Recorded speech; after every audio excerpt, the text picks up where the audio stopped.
From 2012 to 2022, we've had plenty of F1 cars. Some are silly, not really that intimidating, but some look like beasts and are very intimidating. Intimidation doesn't really make the car better, but it does please our eyes and could make the driver think twice before actually wanting to get overtaken by a certain car. From 2012 to 2022, I picked the 10 best cars that I thought were the most intimidating from each year. Starting with 2012, I picked the Lotus. Lotus had that black, gold, looked very slick. It gets worse throughout the years and wasn't as great in the years before that too, but from the front, this car looked mean. It was a fast car, and obviously fast plays into intimidation for sure, especially in Formula 1. But if you were to see this car in your rearview mirror, or the side mirrors that are on the side pods, it'd be a scary looking car to go up against, for sure. The Lotus was a intimidating looking car, and Grosjean really drove well while in this Lotus.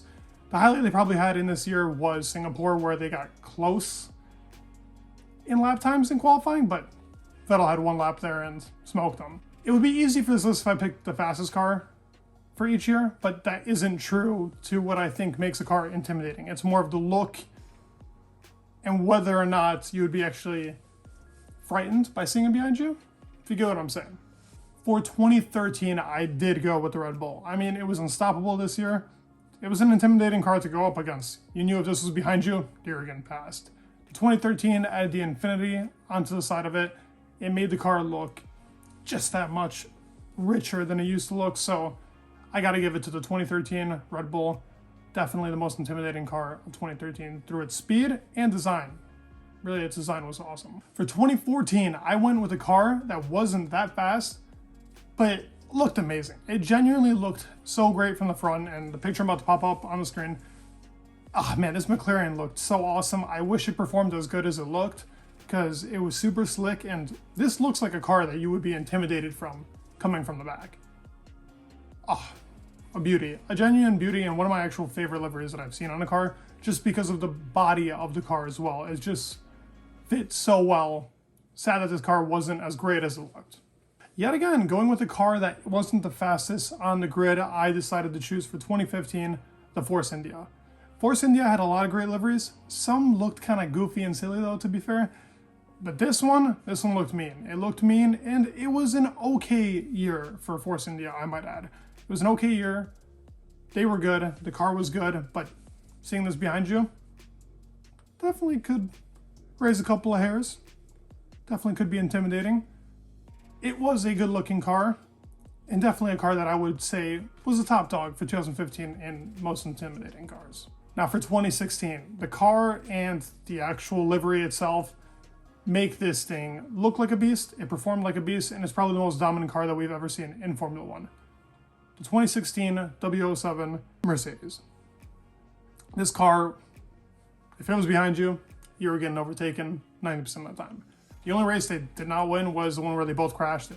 So, yeah, this car is intimidating, but its look is great though too. I mean, the way that they designed this car, and Mercedes kept upgrading its design, it is one of the best designs on a car that I've seen in a long, long time. 2017, we're back again with Red Bull, who I think had, in a year of not so intimidating liveries and kind of soft looking cars because of the weird fin, Red Bull definitely shined here and looked probably the best out of the cars that I saw in 2017. Now, some part of me wanted to put up the Ferrari because from the front, the Ferrari looks great, but the Red Bull was better. I liked the way it looked. It's funny that this car did not have an actual halo on it. It makes it look odd because it looks like a car that should have a halo fitted to it, but still intimidating, and was a good car, but not the best car. Now, I decided to go for a car that is a complete howler and not a good car, but looked great and definitely had that intimidation factor to it if it was behind you. And I went with the 2018 Renault. Now, this Renault was supposed to look yellow from the front, black on the sides. That's exactly what it did. It was a great looking livery. I wish it performed as great as it looked. Yet again, kind of like with McLaren, but it did not. But it definitely was an intimidation factor to many drivers on the grid, and I would be scared seeing this behind me. It is a mean looking car. Mean car is the best way I can describe it, but kind of a softie on the performance. For 2019, we're back with Red Bull. Yes, Red Bull is in this list 3 times, so is another team, because they are top dogs throughout the years, but also made liveries that looked intimidating. Yet again, I feel like liveries that are intimidating make better cars. You see a livery like this behind you, you gotta think twice now. Like, do I want to go for this? Max Verstappen's number 33 already kind of makes it intimidating, but the actual car design itself and the way this like matte black looked with the Aston Martin symbol on the back of it was a beaut.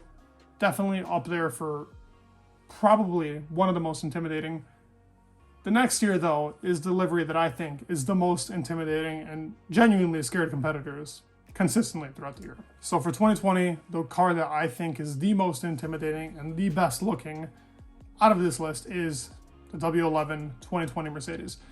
Probably one of the most perfect cars, competes with the 2016 and as to how good it really was, but man, seeing this thing from behind, those slick contrasted edits with the darker colors, the Vader car, the Vader of cars. This is genuinely the Vader of cars, and the dark side, as we can say, for Formula One was 2020 and the 2021 Mercedes, because it's not much different, but the 2020 definitely tops it.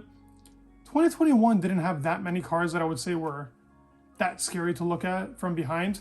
I wanted to put the AMR 21, but that car was so slow that it doesn't deserve to be there, but it was one of the cars that looked pretty scary from the back. Red Bull was up there too.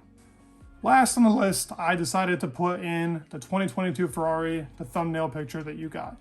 I mean, the side pods with that like boat dip into it, you have to have this car be somewhere in the top. Definitely by its looks and how it performed in the beginning of the season, it was a scary car to come up against.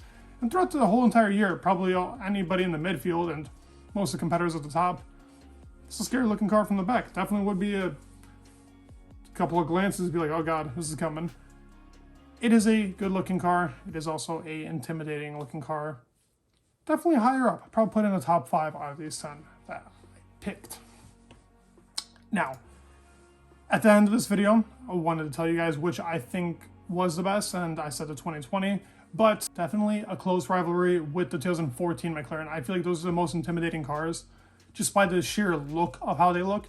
Ignore performance. Performance has to factor somewhat into it, because if your car isn't fast enough, you can't be that intimidating. But 2020 Mercedes and 2014 McLaren are the cars that I think are the most intimidating on this list. You let me know if you guys think differently. I mean, would you guys change anything on this list in any of these years?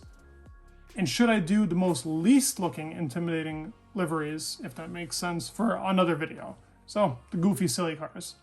Should I do that for a video from 2012 to 2022? Let me know down in the comments. Please leave a like, subscribe. It would mean the world, and peace.